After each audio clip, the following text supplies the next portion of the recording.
आने वाले एपिसोड में एक ही सवाल पूरे घर, पूरे मोहल्ले और सबसे ज्यादा ईशा और सूरज के दिलों में गूंजता नजर आता है। क्या अब सब बदलने वाला है? कहानी शुरू होती है एक ऐसे घर से जो बाहर से शांत दिखता है, लेकिन अंदर ही अंदर भावनाओं का तूफान उठा हुआ है। दीवारें खामोश है, पर हर कोना किसी न किसी दर्द की गवाही दे रहा है। ईशा अपने कमरे में अकेली बैठी है। उसके हाथ कांप रहे हैं, आंखों में डर है और मन में सैकड़ों सवाल। वह खुद से पूछ रही है, क्या उसने अब तक सही किया? क्या चुप रहना ही औरत की सबसे बड़ी ताकत होती है, या कभी-कभी बोलना जरूरी हो जाता है? वह चाहकर भी किसी से अपने मन की बात नहीं कह पा रही।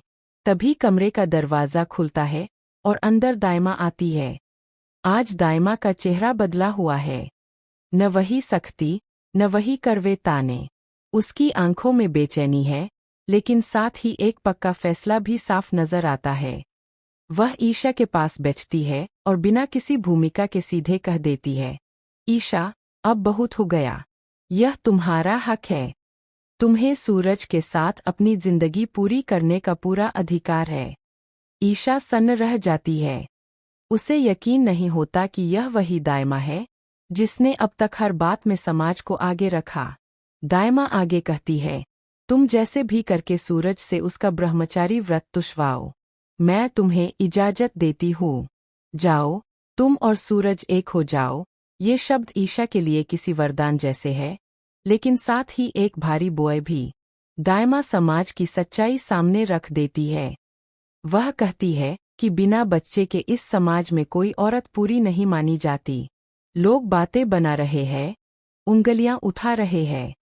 कहते हैं कि ब्रह्मचारी पति के साथ कोई गृहस्थी नहीं चल सकती। दाइमा साफ कह देती है कि उसे अपने घर पर कोई कलंक नहीं चाहिए। ईशा की आंखों से आंसू बहने लगते हैं। वह समझ जाती है कि यह अब सिर्फ उसकी इच्छा नहीं, बल्कि उसे एक कर्तव्य बना दिया गया है। ईशा कुछ कह नहीं पाती। उसके भीतर सवालों का सैलाब उमड़ रहा है। क्या वह सच में यही चाहती है, या सिर्फ समाज के डर से उसे यह रास्ता अपनाना पड़ेगा?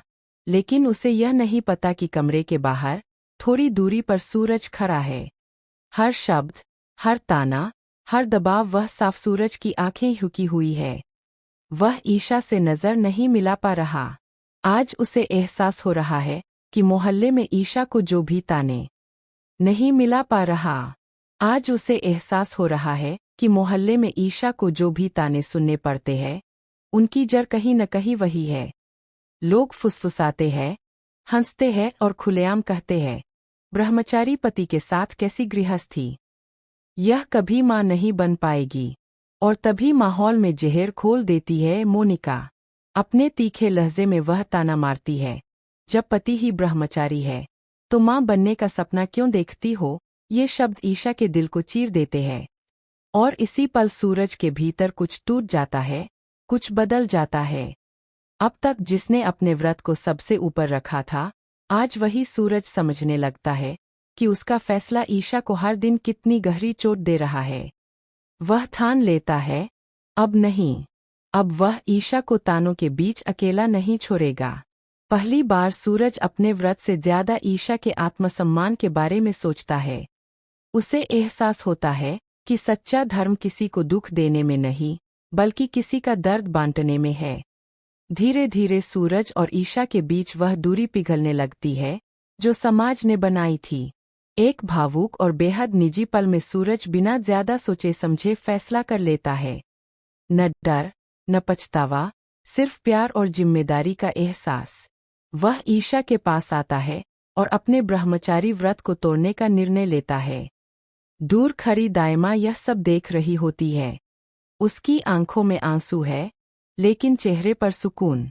उसे समझ आ जाता है कि सूरज ने ईशा के मान सम्मान के लिए अपना सबसे बड़ा व्रत त्याग दिया है। और यही बात उसे खुश कर देती है। अब सवाल यह है, क्या सूरज और ईशा सच में एक हो पाएंगे? क्या समाज के ताने अब थम जाएंगे, या फिर कोई नया तूफान आने वाला है? क्या ईशा को आखिरकार वह खुशी मिलेगी जिसकी वह हकदार है? यही जानने के लिए आने वाला एपिसोड देखने लायक है। घर का माहौल दिन ब दिन और भारी होता जा रहा है। बाहर से देखने वालों को सब सामान्य लगता है, लेकिन घर के अंदर हर रिश्ता एक अनकहे दबाव में जी रहा है। ईशा अब पहले जैसी नहीं रही। उसकी मुस्कान में थकान है, उसकी चुप्पी में सवाल है। वह हर दिन खुद से यही पूछती है, क्या उसकी जिंदगी सिर्फ इंतजार और समझौते का नाम है? सूरज यह सब देख रहा है, लेकिन समझ नहीं पा रहा कि क्या करे। वह अपने कमरे में बैठा अक्सर अपने पुराने दिनों को याद करता है। वह प्रण जो उसने जवानी में लिया था, उसे आज भी